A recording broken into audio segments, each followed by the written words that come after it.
Hey, what's going on, you guys? Jordan over here at the Movie Den. I hope you all are doing well. So you know what? Second Sight just is continually putting out, in my opinion, some of the best releases out there. And this year has been no exception. They've been giving their iconic Second Sight treatment to some incredible films. And that's what we're going to be talking about today. These are 2 out of the 3 Ty West films in his X trilogy. And we're talking about Pearl and MaXXXine. Now, yes, let's go ahead and talk about the obvious here, the elephant in the room.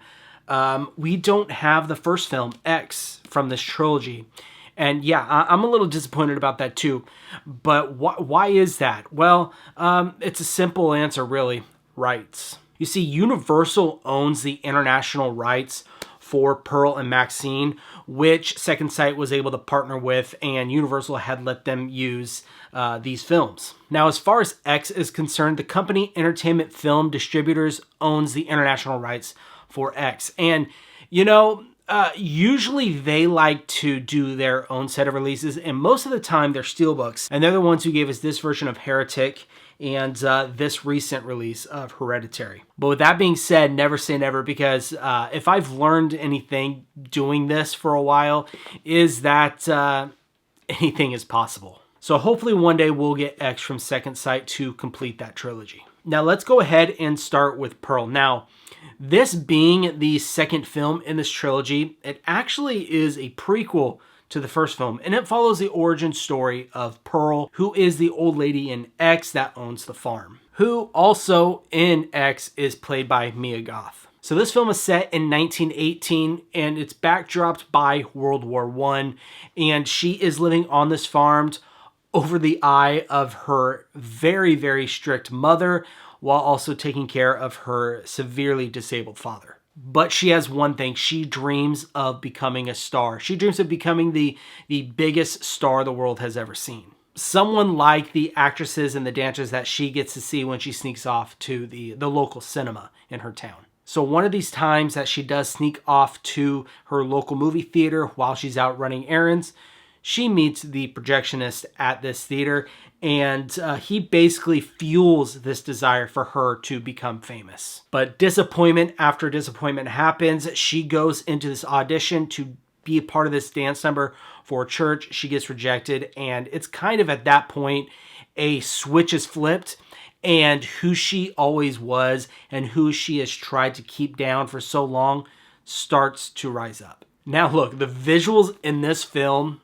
look phenomenal. The color palette in this movie is intentionally vibrant and saturated.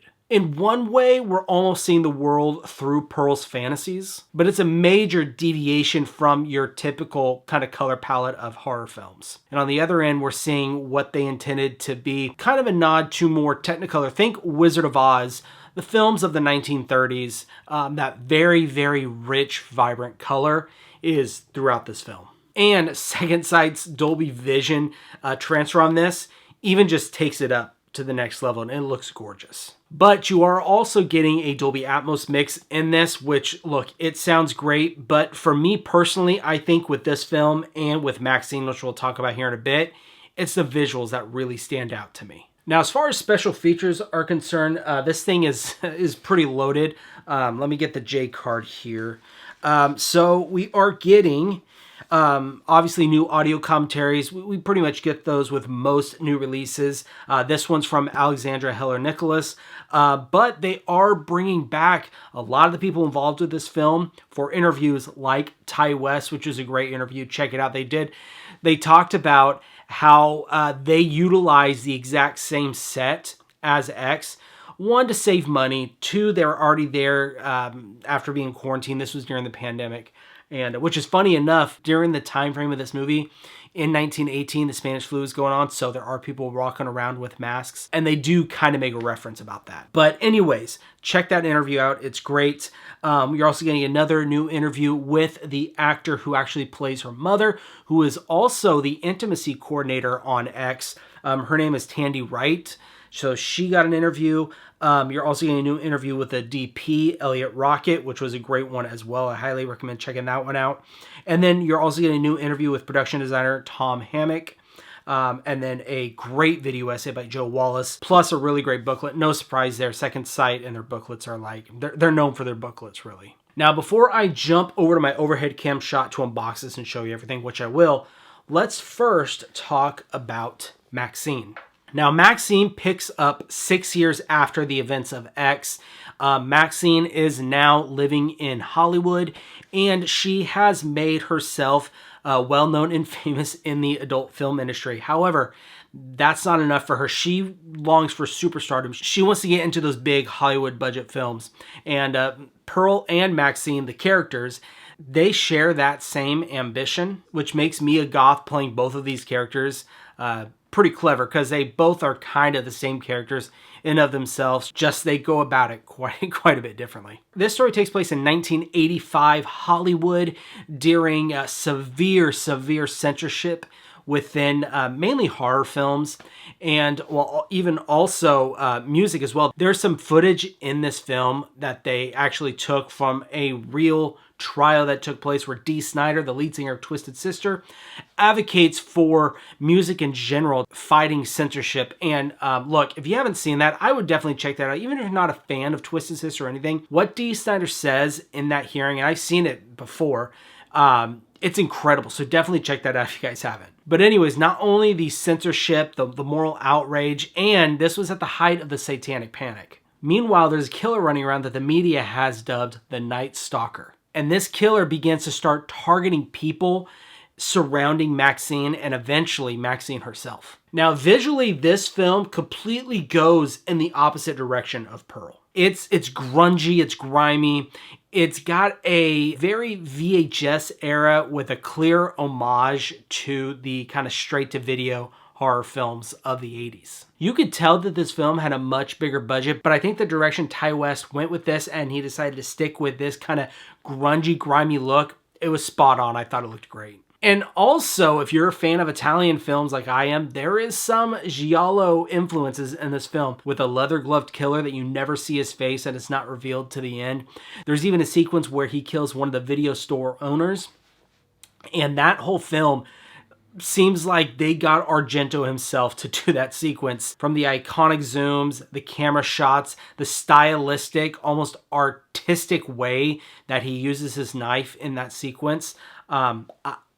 I personally, I love it. And I think it's one of the best, it's definitely one of the best kills of the entire trilogy. You also get another head explosion in here, so there's that, and it's pretty gnarly. Although it is all practical, but it's not. They took like 3 or 4 different takes and just kind of combined them together digitally to make this shot, but it looks really, really good. Anyways, I went on a tangent to the stylistic choices, but visually it is Dolby Vision and it still looks great.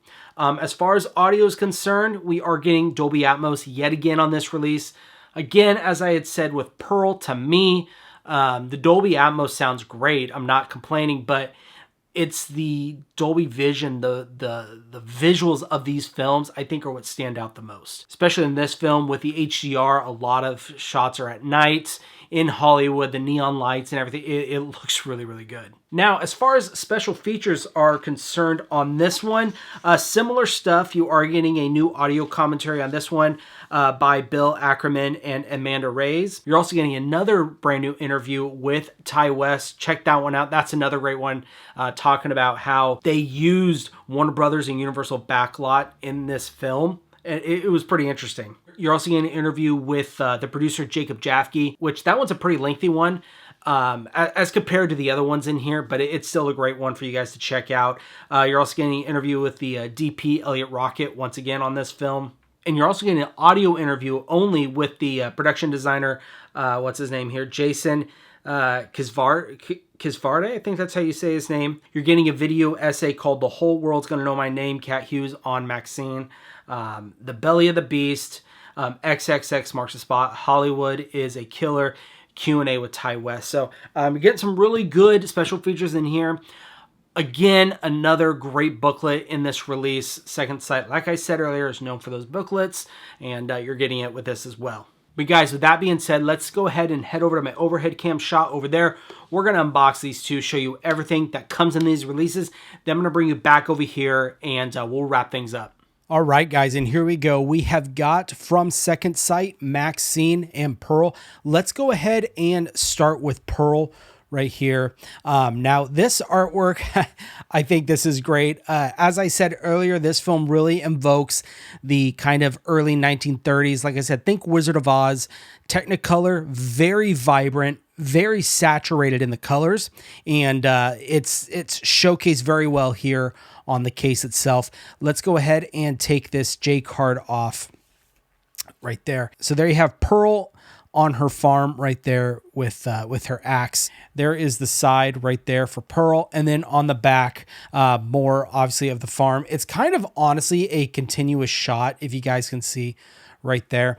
As far as the J card, here is the back of the J card with all of the special features you are getting. We talked about them earlier, but if you guys want to get a closer look, there you go, right there. So Pearl, let's go ahead and empty out everything and take a look to see what we got. Right here, we do have our digipack. We have Pearl riding on our bike with the Scarecrow. If you guys know the movie, you know that scene. And then on the back is the continuation of the wheat field. I guess that's a wheat field. I almost said cornfield. And then there is that artwork right there. On the inside, you do have the clouds and just a 4K on this release. No Blu-ray for these, just a 4K. So there is that, guys. You are getting some art cards per usual with Second Sight. Let's go ahead and take a look at these. And there we have Pearl right there, just like on the front of the rigid case. And there she is right there. Of course, same artwork right there. Oh, and then I should say on the back, they're all blank. All right, and then there's that. This is kind of a mix of the dream sequence and her auditioning. That dream sequence was pretty cool, I will say. But anyways, there is that. There is her, and I believe that is her sister-in-law in the film right there. And then there's her and the old Scarecrow. We talked about that scene earlier. So there is all of the art cards you are getting in this release for Pearl. Let's go ahead and get this back on there. All right, guys, moving on over to our booklet right there. Of course, we've seen that artwork. And then on the back, it's actually the same artwork that's on the back of the digipack right there. But let's go ahead and fan through this booklet real quick.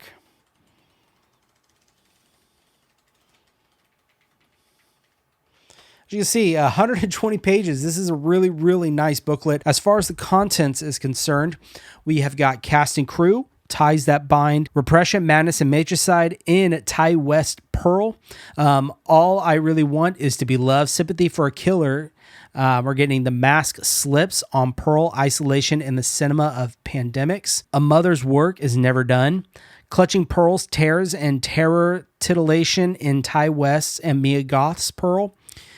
Dancing Over the Rainbow performance as escapism, acknowledgement, and production credits. And of course, there you have Pearl and her little pet alligator right there. I immediately, when I saw that, I thought of Lake Placid. But anyways, there it is, guys. There is everything that you are getting in this release of Pearl from Second Sight Films.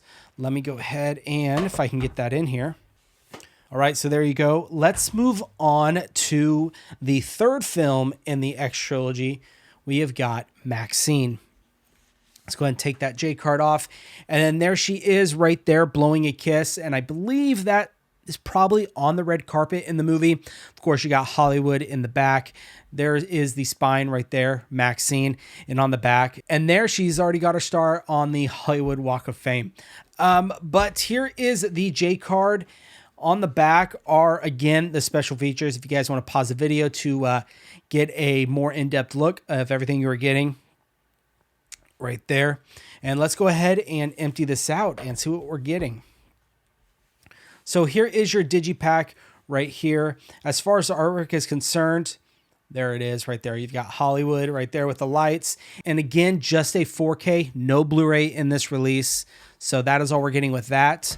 Again, we are getting some art cards. Let's go ahead and take these out. And these are more, I would say, character cards than actual art cards, which I do like. I really like the character cards. So there you got Mia Goth as MaXXXine Meeks. Giancarlo Esposito. This film has a bigger cast. Obviously, like I said earlier, has a bigger budget, but he plays her agent. Now, Kevin Bacon in this movie, and I did talk about it earlier, but I'm going to tell you right now, Kevin Bacon does an incredible job in this movie. I thought his performance was excellent. I loved his character right from the moment we saw him. So anyways, there's Kevin Bacon, kind of a private eye in the movie. And there is Elizabeth, I have trouble pronouncing her last name, Debicki? Is that how you say that name? Anyways, she is the director of the movie in the film that MaXXXine is in. All right. Michelle Monaghan, she is one of the detectives in the movie.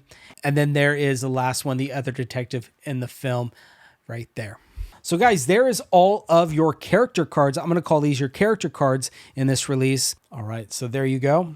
And here is your booklet, guys. Again, another 120-page book. Right here, you have MaXXXine Meeks on the front. And there is Kevin Bacon's character right there. Like I said, his character, it's great. Let's go ahead and fan through this booklet, guys.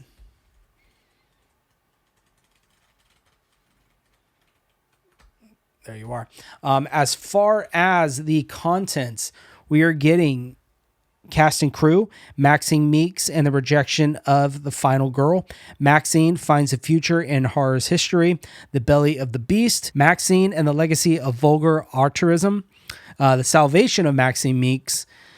Be careful, walking home, darling, and acknowledgement and production credits. So guys, there it is. There is everything that you are getting in this release of MaXXXine from Second Sight. Guys, these are some great releases right here. Highly recommend you guys picking these up. So there you go. We have got MaXXXine and we have got Pearl. All right, guys, so there it is. There is my review of the two new Second Sight releases of Pearl and MaXXXine. Real quick, I do want to give a shout out to the movie room for sending out MaXXXine for review. I really do appreciate it. Guys, definitely go support the movie room. And if you decide to head over there to grab any of these titles or anything over there, I'll put links down below for these ones.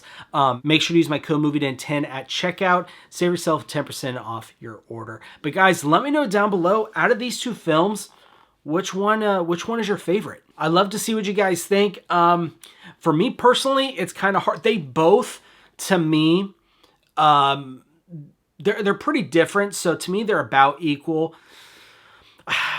It's hard because I like a lot of the stylistic choices. The giallo influences in this film really what set it apart. And I think the backdrop of Hollywood in the 80s is fantastic.